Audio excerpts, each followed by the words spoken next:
Hi, everybody. I'm George Siegal. Thank you so much for joining me today on the Tell Us How to Make It Better podcast. When you buy a home or remodel a home or do any kind of project around your house, it's usually a huge thing you're taking on with something that is very personal to you. And there are a lot of things that can go wrong. Today, I want to share 3 situations that happened to me with the hope that once you hear these, you'll be aware of them and that it'll never happen to you. I'm George Siegal, and this is the Tell Us How to Make It Better podcast. Your home is probably your biggest investment, and every week we show you warning signs and solutions to help you protect it. Tell Us How to Make It Better is partnering with the Readiness Lab, the home for podcasts, webinars, and training in the field of emergency and disaster services. The first thing I want to talk about today is understanding the neighborhood that you're moving into, whether you're buying or renting. Do you really know what's going on in that neighborhood? When we were moving to Tampa, we came and looked at a house that was being constructed on a beautiful tree-lined street with lots of shade. It had a real feel to it of a neighborhood because of all those trees.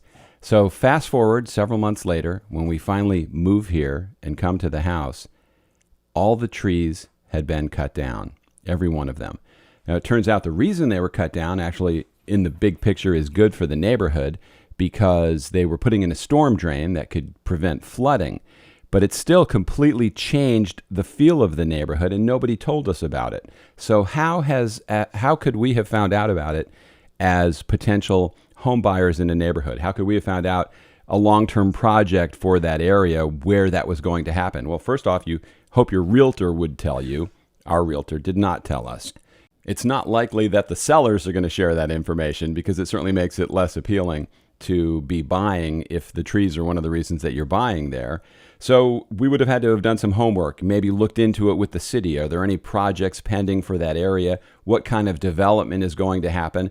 So sure, in the end, it's on us because we were the ones buying the house, but clearly nobody along the way helped us understand that situation. The other thing is, if you've ever been involved where the city does a project in your area, a lot of times those are low bid wins projects, which means the company that's out there doing the work and the subs that they hire are not the people you might have hired if you were doing the job yourself. And we had a lot of problems. They did everything from putting the pavers back wrong on the driveway to killing the grass. They did a lot of damage to the driveway, which took almost a year, maybe longer, to finally get worked out because of the problems. And then the city came to us and said, oh, no, everything's right. We took photographs. Well, they didn't because they put the mailbox back on the wrong side of the driveway compared to the way it was. So they never had those photographs, or if they did, they never looked at those photographs. So the main thing to take away here is to do your homework on the area that you're moving, find out what might happen, and make sure that you're okay with what's going to happen so you don't end up regretting your decision.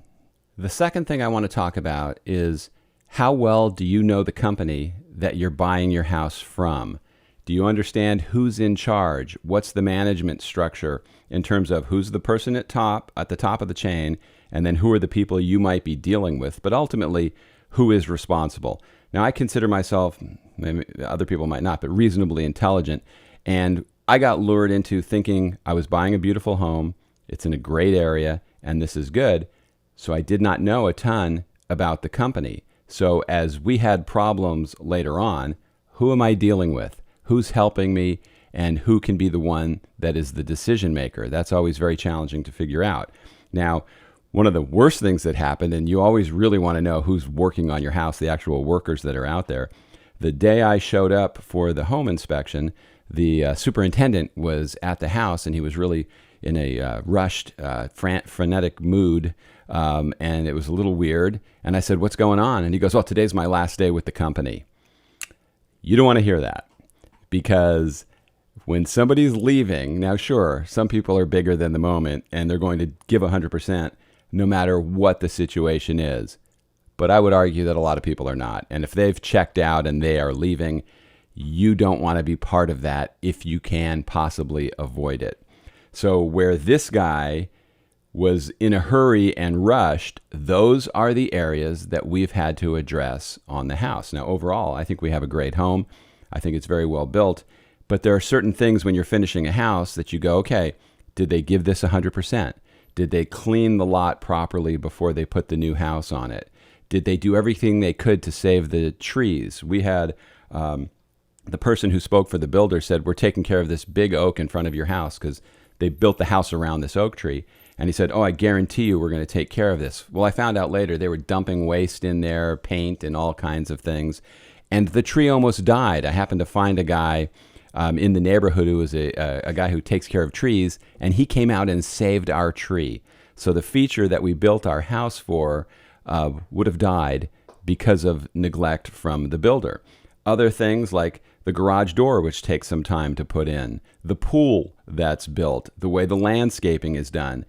You can go around and go, okay, this is where they rushed, this is where they didn't give it 100%, and those are the things that come back to bite you. So understand who is building your house, who is in charge, and if that's sketchy or not clear to you, I would find someone else to buy from. I know it's a competitive market and you think if you let a house go, you may never find anything else. Well, I guarantee you, you're better off waiting for the next one than letting somebody dump their problems on you.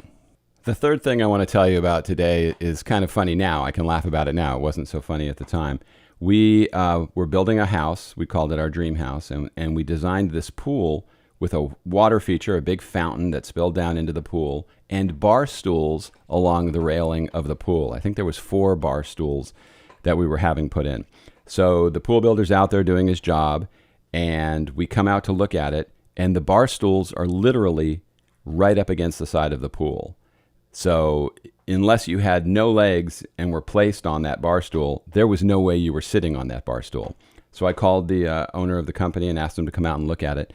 And he tried to tell me that, oh, once there's water in the pool and you're wet, people will fit right in. So he's telling me like, okay, you're overweight. If we grease you up, you can slip into those pants. It doesn't work that way with a bar stool and a swimming pool. So I said, no, that's not good enough. I would like you to fix this. So they had to take the bar stools out and move them further away from the edge so human beings could actually sit there. So now, fast forward, they fill the pool, they put the pool sweep in, and the pool sweep couldn't make one lap around the pool without getting wrapped around the bar stools. It happened every time. So I called him again. I'm sure he was thrilled to hear from me. And I said, what's the deal? The pool sweep is getting tangled on the bar stools. And he goes, oh, you can't have a pool sweep with those bar stools. It gets tangled. And I said, but wait a second. You knew what we were doing, and you sold me a pool with bar stools and a pool sweep. If it wasn't going to work, why did you sell it to me? Now, once again, with these kind of problems, first of all, some people go, oh, boo-hoo, you have a pool with problems. But the reality is, who should have known the answer to that? Are you, as the person building the feature or buying it, responsible for knowing everything? Or at some point, is there something on the person that's selling it to you to make sure it's the right thing that you actually need? That's a great lesson. It's like, okay, if you're giving me this, shouldn't this work? It's not always the case. So if you're building a pool, do your homework, find out what you're asking for, and find out if it's going to work for you. The same thing, well, not exactly with bar stools, but happened here when we moved to Tampa, is at least in Texas, they had an overflow drain in the pool. So if water got too high, the water would spill out. Unfortunately, they had it spilling out directly on our deck, so not a lot of rocket scientist work went into that. But with the pool that we have here, they didn't even put that in. So every time it would rain, and it can rain quite a bit in Florida, we had to unroll a large hose all the way to the street to drain water out of the pool. I've talked to other pool builders. It would have been a very inexpensive fix to actually put an overflow drain in the beginning, because now if we don't catch it, the water spills over on the deck, and then that can be bad for the tiles or the pavers you have around your pool.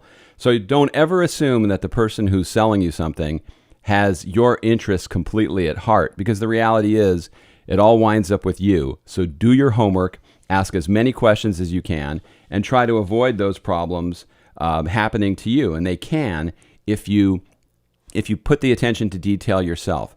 Another thing I like to encourage people to do, because I had a house one time where I thought everything was perfect. When you're building a house, you're always caught in the magic of what they're doing and how excited you are to move in there. Really walk around and look at it. Walk around the rooms and say, are these rooms square? If they put wood on the floor, is there one awkward piece in the corner because they didn't square up the room? Are the countertops squared up so they're not at funky angles? Look at the arches around your house. I had some buddies, we were having some beers, they were walking around my house and they go, "You got to see this." And they started showing me there wasn't a straight arch in the house. It's like somebody was drunk doing it, so every arch was crooked. And as I've talked to other builders or architects, it's not that difficult to do that. So it just means somebody wasn't paying attention. So walk around the house you're buying and look at everything. Don't be afraid to be picky, and don't be afraid to say, "This isn't right, I want you to fix it." And you need to do that before you close on the property, because once you close, unless they really have a ton of character, you're not going to get the same level of service as you will when they want your money. So hopefully these stories will help you to think about these things, ask about these things. Don't be intimidated to ask about these things. It's your money and you deserve the best. Don't settle for anything less. I want to thank you for dropping by and listening to the Tell Us How to Make It Better podcast today. If you enjoyed what you were listening to, please like it, subscribe to the podcast, and even share the link with your friends. If you have any ideas for future shows, if you have a building or construction story, I would love to hear it and talk about it, have you on the show to talk about it, because I think if we share these problems, we can help other people avoid some of the BS that we've had to go through. So all my contact information is in the show notes, and all my social media information is there as well. Thanks again for listening. See you next time.